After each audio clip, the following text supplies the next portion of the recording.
ഒരു ഗ്ലാസ് ചൂടുള്ള തന്നേട്ടാ. പിന്നെ അതിൽ ഇത്തിരി തേയിലയും സ്വപ്പ് പഞ്ചസാരയും കൂടെ ചേർത്തോ. പാല് വേണമെന്നില്ല. അത് ശരി. അതെ, കണ്ണി കണ്ണവന് കടം കൊടുക്കാൻ എനിക്കിത് ചക്കാതിട്ടൊന്നല്ല. കൃഷ്ണ, നിനക്ക് മലയാളം അറിയില്ലേ? ഞാൻ സാക്ഷരതാ ക്ലാസ്സിൽ പോയിക്കൊണ്ടിരിക്കുക. 5 രൂപ 35 പൈസ നീ എനിക്ക് തരാനുണ്ട്. അത് തരാതെ നിനക്ക് കടം തരേണ്ട പ്രശ്നമില്ല. ഇല്ലല്ലോ. ഇല്ല പറഞ്ഞേ. എന്നാ ഒരു ചായയും കൂടി തന്നിട്ട് 6 രൂപയായിട്ട് എഴുതിക്കും. ഇതാരാണെന്നറിയോ? എന്റെ മോളാ. ഞാൻ പകലില്ലാതെ ഗ്ലാസ് കഴിയും മേശ തുടച്ചും ഞാൻ കഷ്ടപ്പെട്ടുണ്ടാക്കണ കാശേ ആർക്ക് വേണ്ടെന്നറിയോ? എന്റെ മോൾക്ക് വേണ്ടിട്ടാ. മോളെ, ആ പുള്ളി പശുവിനെ മാറ്റി കെട്ടിക്കേ. പശു പറ്റതാണോ? നീ പോടാ. പ്രായമായ പെൺപിള്ളേരെ കൊണ്ട് പശുവിന്റെ നല്ല ഒരു ജീവിയുടെയും കെട്ടഴിച്ച് പിടിക്കരുതെന്നാണ് ശാസ്ത്രം പറയുന്നത്. ഏത് ശാസ്ത്രം? ഭൂമിശാസ്ത്രം. അതിന്റെ പേരൊക്കെ ഇപ്പൊ ഓർമ്മിച്ചുകൊണ്ടിരിക്കാൻ പറ്റൂ. എടാ, ചായക്കട തുടങ്ങുന്നതിന് മുമ്പ് എന്റെ പണി എന്താണെന്ന് നിനക്കറിയോ? പൊന്നുതമ്പുരാന്റെ തൃക്കൈന്ന് വീരശങ്കര മേടിച്ചിട്ടുള്ളവനാ ഈ ഗാമഭാസ്കരൻ നായർ. ഗാമഭാസ്കരൻ നായരുടെ മകള് പുള്ളിപ്പശുവിനെ മാത്രല്ല, വേണ്ടി വന്ന മതമിളകിയ ആനയെ വരെ മാറ്റിക്കിട്ടും. എന്റെ അച്ഛൻ പറഞ്ഞു ഞാൻ കേട്ടിട്ടുണ്ടേ. അതാണ് അങ്ങേര് പറഞ്ഞു തന്ന അവസാനത്തെ കഥ. നീ എന്താ കേട്ടിട്ടുള്ളത്? ചട്ടമ്പിമാരായ 6 ആങ്ങളമാരെ അടിച്ച് നിലംപരിശാക്കി ഇട്ടിട്ടാണ് ഭാസ്കര ചേട്ടൻ ഭവാനി ചേച്ചിയെ വീട്ടിൽ നിന്ന് വിളിച്ചിറക്കിക്കൊണ്ട് വന്നതെന്ന്. അതായത് ഇപ്പൊ പുള്ളിപ്പശുവിന്റെ കെട്ടേച്ച് വിടാൻ പോയ അമ്മിണിക്കുട്ടിയുടെ അമ്മയെ ദിഗിജിയും.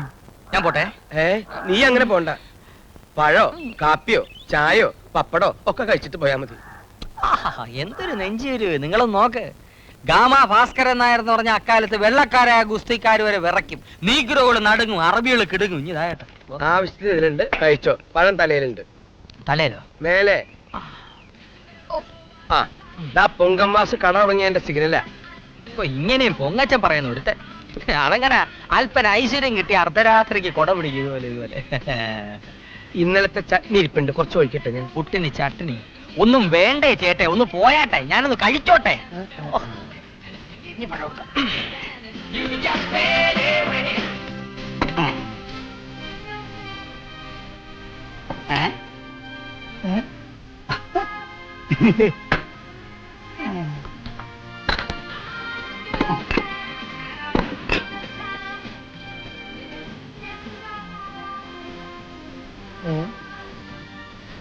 ഈ മൂഷിക ഭരണം കാരണം മുടിഞ്ഞ് കുത്തുപാട് എടുക്കേണ്ട ലക്ഷണം. 1 2 3 4 5 6 പണ്ടാലടക്കി. എന്തൊരു നാറ്റം. സഹിക്കാൻ വേണം.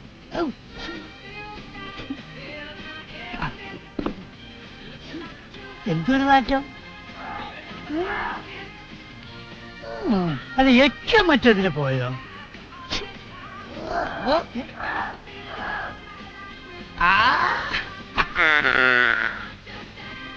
നിസ എടാ എലി, എടാ മൂഷിക, എടാ ഗണപതി വാഹന, എന്റെ പഴം തിന്നു നിന്റെ ആമാശം പോട്ടി.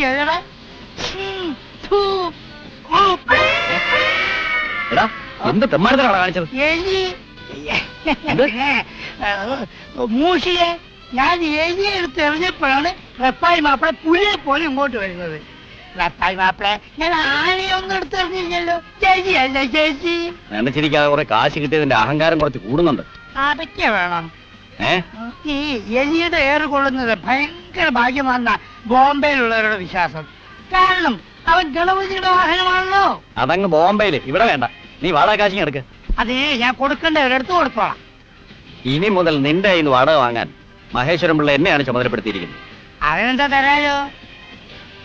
അതാരാ പോകുന്നത്? നമ്മുടെ അമൃതം പൊന്നമ്മയല്ലേ? അതാ നോക്ക്. എവിടെ? ആഹാ,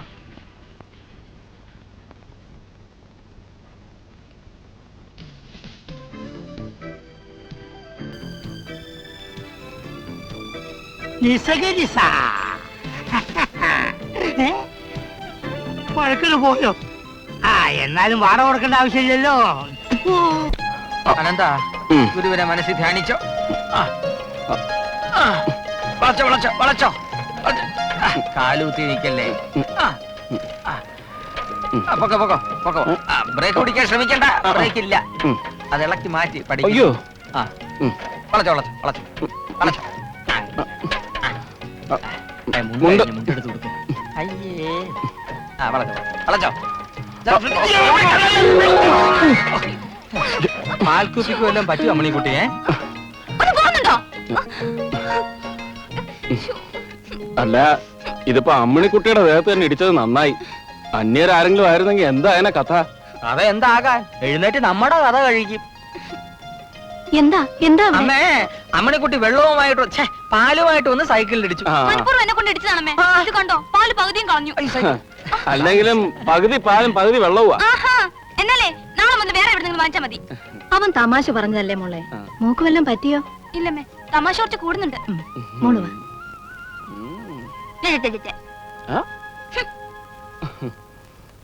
കൃഷ്ണ വാ തുടങ്ങാം. ഇന്നിനി പഠിക്കണ്ട, ഗുരു ക്ഷീണിച്ചു. അനന്താ ദാ വരുന്നമ്മേ. അമ്മ വിളിക്കുന്നു, പാല് കുടിക്കും. നന്നായിട്ട് വരട്ടെ.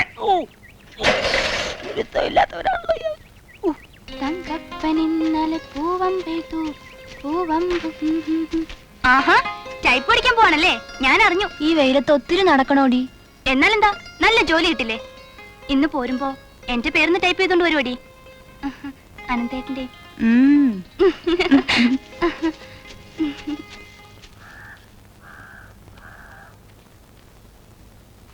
അകത്ത് ആളുണ്ട് മനുഷ്യ, അവിടെ ഇരിക്കേ. സത്യം പറഞ്ഞ വൈദ്യര് കൈപുണ്യമുള്ളവനാ. കഴിഞ്ഞ 3 വർഷമായി എന്റെ മനസ്സിലെ വിഷമങ്ങൾ മാറ്റിത്തരുന്നത് വൈദ്യരുടെ മരുന്നാ. അവിടെ ഇരിക്കണം. വായ തുറക്കൂ. വായടക്കൂ. അടച്ചു. വേദനയുണ്ടോ? ഇവിടെ ഉണ്ടോ? യോ അമ്മേ, ദേ ഇവിടെയാ ഉള്ളത്. പോയി. ആര്? കരള് പോയി. അയ്യോ. ഒരു കാര്യം ചെയ്യ്, ഇനി ഈ മരുന്ന് വളരെ കുറച്ച് കഴിച്ചാ മതി കേട്ടോ. കുപ്പിയുണ്ടോ? ഇല്ല, ഇവിടെ വെച്ച് കുടിച്ചോട്ട് പോവാ. അപ്പോഴേ ഇവിടെ വെച്ചുള്ള കുടിയൊക്കെ നിർത്തണം. അവനവൻ കുപ്പി കൊണ്ടുവരണം കേട്ടോ. ഇതൊരൊറ്റ വരിക്ക് അങ്ങോട്ട് പിടിച്ചാട്ടെ. ആ,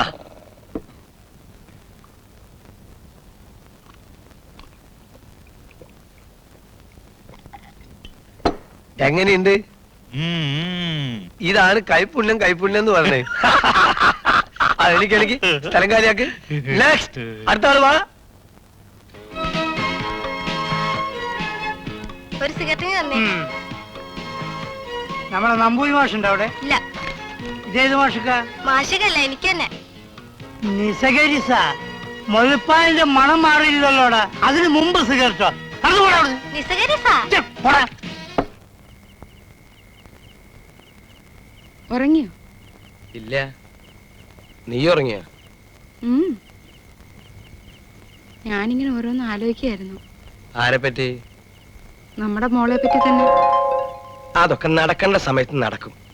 നീ വിഷമിക്കാതെ. നമ്മുടെ മോളെ ഒന്നാന്തരൊരു തറവാട്ടിലേക്ക് ഞാൻ കെട്ടിക്കും. ഒക്കെ ഞാൻ മനസ്സിൽ കണ്ടിട്ടുണ്ട്. നീ സമാധാനമായിട്ട് കിടന്നുറങ്ങടി. ഉറക്കപ്പച്ചേനിടെ പറയാനുള്ളതല്ല. ഇനി നാളെ മറ്റോ ആവട്ടെ. കറവക്കാരൻ വെളുപ്പിനെ വന്ന് വിളിക്കാം. ഉറങ്ങാം.